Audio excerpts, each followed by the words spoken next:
Hi, welcome to the first edition of Behind the Vail.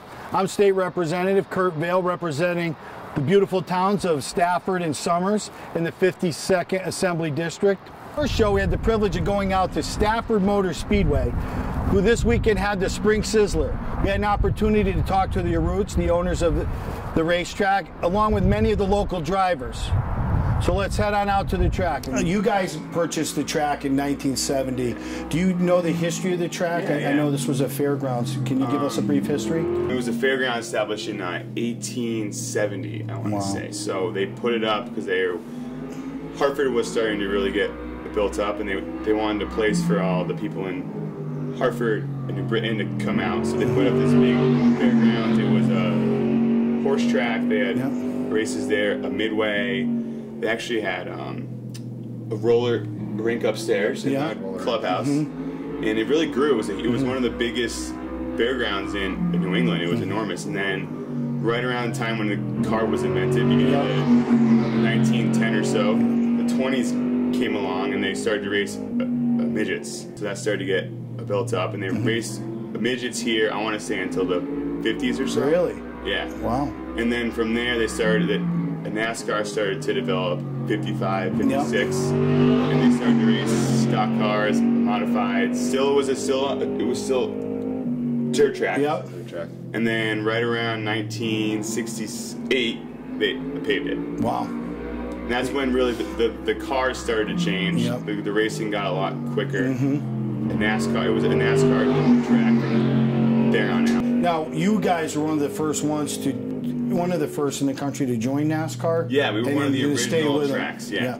I think we were, for a short track speaking, the longest running track, or one of the longest, with like Bowman Gray, Greenville Pickens, one of the original 10 or so tracks that were in NASCAR. Every Friday night here at Stafford Springs, they have 6 weekly racing series. One being the Legends cars.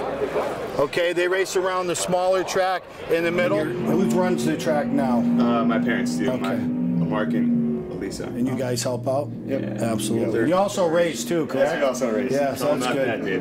We race every Friday night. We're actually racing the limited late models. I've been racing them for 4 years now. Yeah. And Paul's been for 2 years now. Hi, I'm here with Somers resident Todd Owen. Now, how many years have you been racing? Probably about 22 or so, 21. I don't know. It's I used to think I was a young gun, but now I started looking back when the years I started, and I'm probably one of the older guys now. Yeah. Now, have you always raced in the SK division? No, I started at the bottom. I started driving a strictly stock, they call it, which is like a dare stock here. And I just kept moving up the ladder. When I conquered, not conquered, but when I felt like I was ready to move up, I moved up to the next division, where now it seems like a lot of people start in the higher divisions. But I'm comfortable where I'm at. You know, every time I moved up, I felt I was ready. Okay. And now you're starting on the pole today, so how's that feel? Only one way to go is either you win or you go backwards. So it's a good thing to start up front, but in the same aspect, you got to stay there too. And over the years, you've had a lot of people have gone on in racing to become stars. Can you mention maybe some of those? Some of the drivers have come. Steve Park, Martin Truex, Joey Logano, everyone knows, he still races. Trevor Bain raced here a few times. And then we also have a lot of announcers that started here at Stafford that have moved on to ESPN, NBC. Mike Joy. Mike Joy's a big one. Massaro, Jack Arute. All right, we're here with young driver Kyle Casagrande, my former teammate on my men's softball team a few years back. Now you moved up to the late models when? Last year. Last year. We had a good year. We won Rookie of the Year. Followed up Corey's Rookie of the Year, so that was cool too. Very good. You know, getting a lot of experience. I got my brother and my dad. They just do so much work on the cars, and they give me a good piece every week. So it gives me a chance. We're fast this weekend. So we'll see what we can do in the future. Excellent. And I know you guys have done a lot for the community as well. Would you want to talk about some of the things you have going on? We helped sponsor the Stafford Ambulance Department to get a new truck. We have a big event, or we had a big event in the past. We had a charity kart race, which actually last year we raised over $50,000 for the community. Yeah, excellent. It was great. Excellent. And we also sponsor with Stafford baseball teams, softball teams, soccer teams, the Rotary. And then we also do the police explorers. Yep. They also come here on Friday nights, which is also a good thing. And you do a thing too.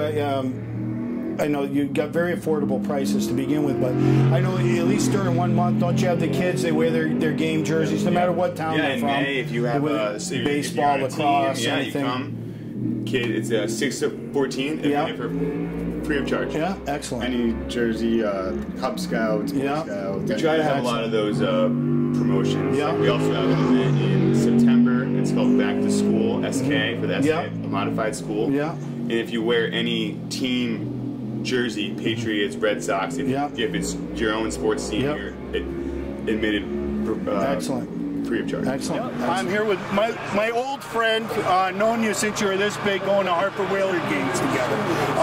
Woody Pitcat. Now, how many races are you racing today? Just 2. Just 2? Yep. Usually 3 sometimes, but 2 today. 2 today. Now, you took the natural progressions. You started in the dare stocks and worked your way up? Yep. I ran dare stocks for 2 years, then ran late models for about 5-6 years, and then moved up to SKs. I actually had an opportunity to run an SK, and if I didn't take that opportunity, I don't know where I would have been right now, because I was more of a full fender guy, growing up. So I took the chance with the SK and grew in love with the modifieds, and here I am now. 3-day event, so it's traffic from Friday. It's through the whole weekend. Yeah.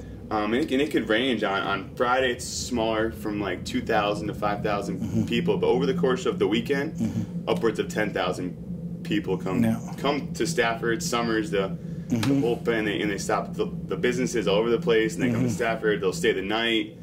So a lot of people traffic. who aren't from around here, who travel long distances and get to know the local town, stop at every store, restaurant. And I think Stafford, downtown Stafford's really had a resurgence in the last couple of years, so now we have even more people. And I think they're coming in on 190. They're beginning to stop at these restaurants a lot more now that it's being developed. Yeah. Because in the past it was a little bit not as developed. It's starting to pick up again. Yeah. And I think that all the teams on like the way out, they're starting to stop actually at some restaurant as a habit or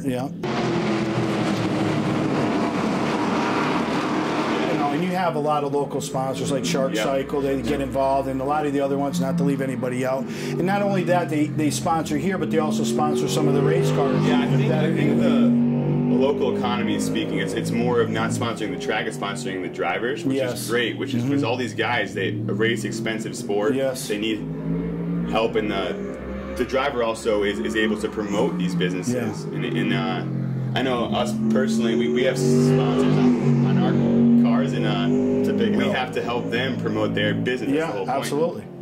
I want to thank everybody at Stafford Speedway for their hospitality and all the drivers who we got the opportunity to talk to. A big shout out to Woody Pitcat, who we talked to earlier, who won the first time ever, someone from Stafford Springs won the Spring Sizzler. So a special shout out to him. And anything you want to discuss with me, feel free to email me at kurt.vail@housegop.ct.gov or call me here at the Legislative Office Building at 860-240-8700. You can also come join me for coffee May 1st at Middle Ground Cafe in downtown Stafford Springs from 8 till 9:30 and discuss whatever you want. And also on May 7th, at Kathy's Playhouse Restaurant in Summers. I'd like to give a shout out to my old friend Kate Fianza. It's not quite the same without you. I look forward to hearing from you. We'll see you next time. Thank you.